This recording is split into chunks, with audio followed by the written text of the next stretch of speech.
Gigondas est une commune française, située dans le département de Vaucluse, en région Provence-Alpes-Côte d'Azur. Gigondas représente la principale porte d'entrée, à l'ouest, des dentelles de Montmirail, qui se situe sur son territoire, et constitue ainsi une ville-étape, recherchée par les amateurs d'escalade et de randonnée. Accès et transport. Le village se trouve à 15 km, au sud de Vaison-la-Romaine, 15 km à l'est d'Orange, autoroute A7, sortie 21, Orange Centre, et 12 km au nord-est de Carpentras. Les routes départementales 7, 8, 79 et 80 passent sur la commune, mais seules les deux dernières s'approchent de l'entrée du bourg. Géologie et paléontologie. Eugène Raspail, dans un ouvrage dédié à son oncle François Vincent, a donné une description, toujours actuelle, du terroir de Gigondas. À l'intérieur des dentelles de Montmirail, le relief du territoire de Gigondas présente trois chaînes principales, et parallèles, courant de l'ouest au nord-est, suivant une courbe dont le centre serait au nord-ouest. La ligne de faite de ces trois chaînes se compose d'un calcaire gris, appartenant au terrain jurassique. Du côté du midi, la première ligne recouvre les argiles noires de l'Oxfordien. Au nord, la troisième ligne est recouverte par le terrain néocomien inférieur, par le Gau, les grès verts, et la craie chloritée.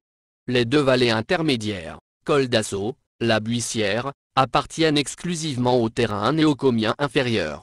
Dans cette seconde vallée, au quartier du Queyron, les marnes argileuses alternent avec des bancs d'un calcaire bleu et jaune. La partie communale, située hors des dentelles, est essentiellement composée d'un substrat détritique, constituant le piémont du massif, et d'alluvions quaternaires, limons, et galets roulés, charriés par l'Ouvèze. Dans le même ouvrage, il décrit le Neustosaurus gigondarum, un reptile marin, qui vivait au Crétacé inférieur, il y a environ 140 à 136 millions d'années. Il appartient à l'ordre des Crocodilomorpha, et ses restes fossiles ont été trouvés dans les dentelles de Montmirail, sur la commune de Gigondas. Ce saurien carnivore marin du Valanginien a été découvert en 1842. Le nom Neustosaurus, qui lui a été donné par Eugène Raspail, son inventeur, signifie les arts de natation, et est dérivé du grec ancien neusto, natation, et sauro, lézard. Il n'existe qu'une seule espèce décrite, et seulement dans sa partie postérieure, tronc et queue, qui seule a été retrouvée. Ce fossile a été rattaché aux métriorhynchides, un groupe de reptiles, liés aux crocodiles marins.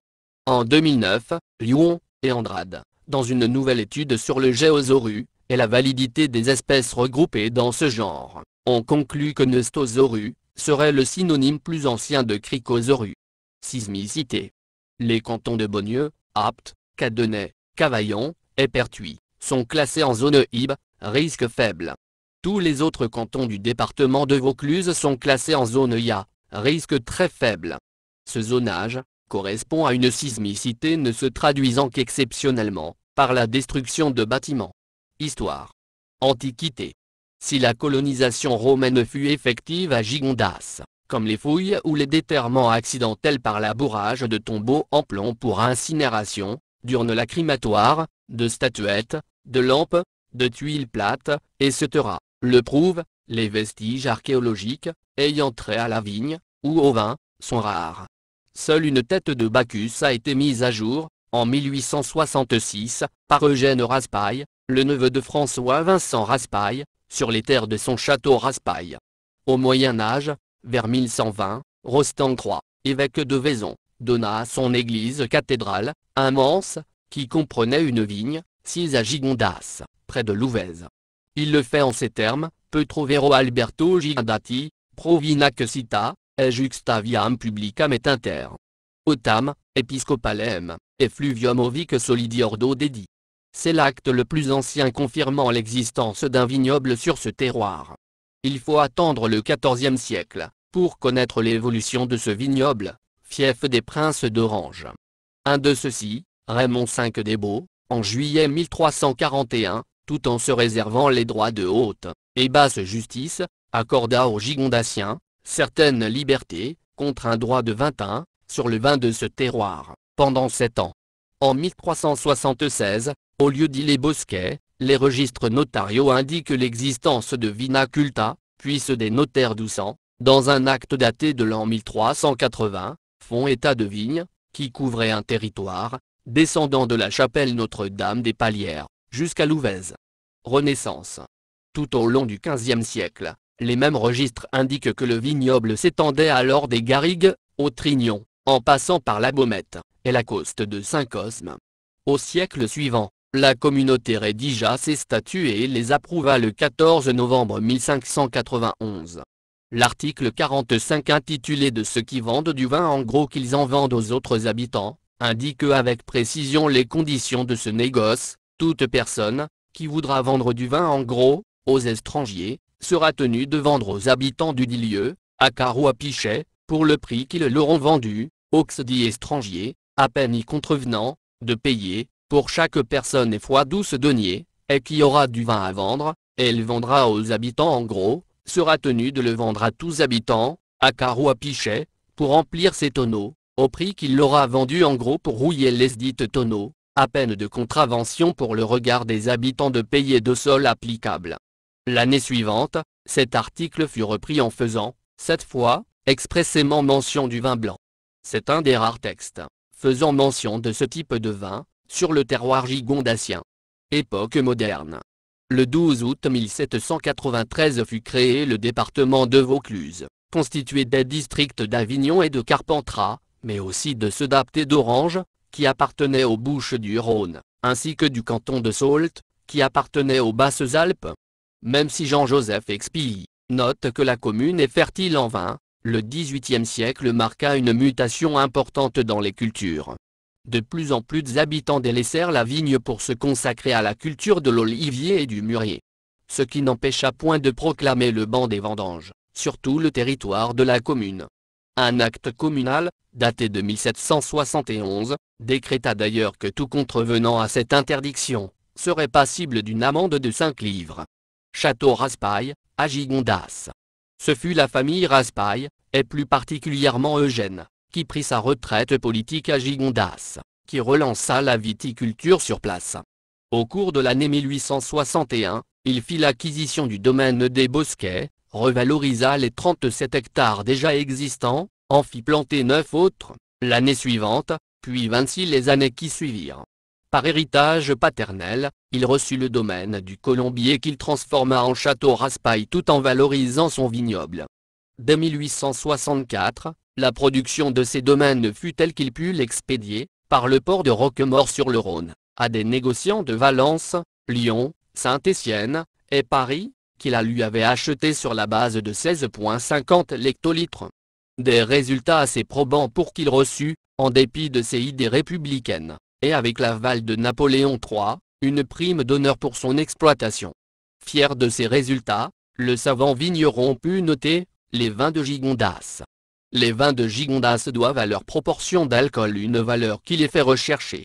Au printemps de 1865, ils étaient tous achetés quand le Languedoc se plaignait de ne pas les vendre. Il put alors se consacrer à ses passions qu'étaient l'archéologie, la géologie et la paléontologie. Les vins de ces vignobles se vendant de mieux en mieux, il constata, toujours est-il que la localité de Gigondas jouit du privilège de produire avec une main-d'œuvre peu élevée, des vins fort appréciés par le commerce et qui le seront bien plus encore lorsque leur réputation naissante sera plus étendue. L'émulation qu'il parvint à susciter déboucha même sur les premières mises en bouteille. Mais l'arrivée du phylloxéra et l'anéantissement du vignoble, au début des années 1870, réduisirent à rien ses efforts. L'appellation d'origine contrôlée Gigondas est apparue à la fin des années 1960. Toponymie. La plus ancienne graphie documentée est Jocundati, datée de 951. Elle tire son origine du vocable latin jucundu, agréable, utilisé comme surnom, auquel a été adjoint le suffixe ati. En provençal, la ville se dit Gigonda, et Gigonda en graphie mistralienne, et Gigonda, en graphie classique. L'agriculture, dont la production viticole, est le point le plus important de l'économie locale. Les oliviers, coopératives oléicoles, et autres arbres fruitiers complètent les productions du territoire. Le Gigonda est l'une des 6 appellations locales, ou crues, des côtes du Rhône méridional. En 1924, la commercialisation des vins plafonnait à 4 784 hectolitres. Elle passa en 1967 à 25 887 hectolitres, pour atteindre actuellement environ 40 000 hectolitres. Tourisme. Le lieu est touristique, de par son patrimoine et sa position géographique. Il est donc normal que le tourisme, et notamment le tourisme viticole, route des vins, joue aussi un rôle important dans l'économie locale. Le massif des Dentelles de Montmirail, situé pour une très grande partie sur la commune, est un lieu idéal pour faire du cheval, de la course à pied, de la peinture, de l'escalade, avec plus de 650 voies, donc une grande partie équipée, de la randonnée pédestre, avec plus de 40 km de sentiers balisés, du VTT, 3 circuits sont proposés. Les topo-guides sont disponibles à l'office de tourisme de Gigondas, les Dentelles de Montmirail, ouvert toute l'année. Un guide de haute montagne est à votre disposition toute l'année. Une guide conférencière, agréée par le ministère de la Culture, est à votre service pour vous faire découvrir les richesses du patrimoine. Commune faisant partie du label Ville et Pays d'Art et d'Histoire. À voir absolument le cheminement de sculpture des œuvres d'artistes contemporains renouvelées chaque année, et le sentier botanique et archéologique. Pour l'accueil des touristes, la ville dispose d'un gîte d'étape communal, de 2 hôtels, de 2 et 3 étoiles, ainsi que de meublés de tourisme, chambres d'hôtes, gîtes, location saisonnière, etc. Commerce.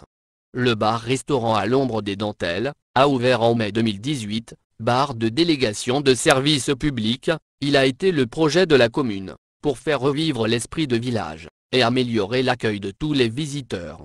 Autres activités. L'artisanat local est principalement tourné vers le bâtiment, et les différents travaux agricoles, ainsi que de l'artisanat d'art, ateliers d'édition, et de bouche, chocolaterie.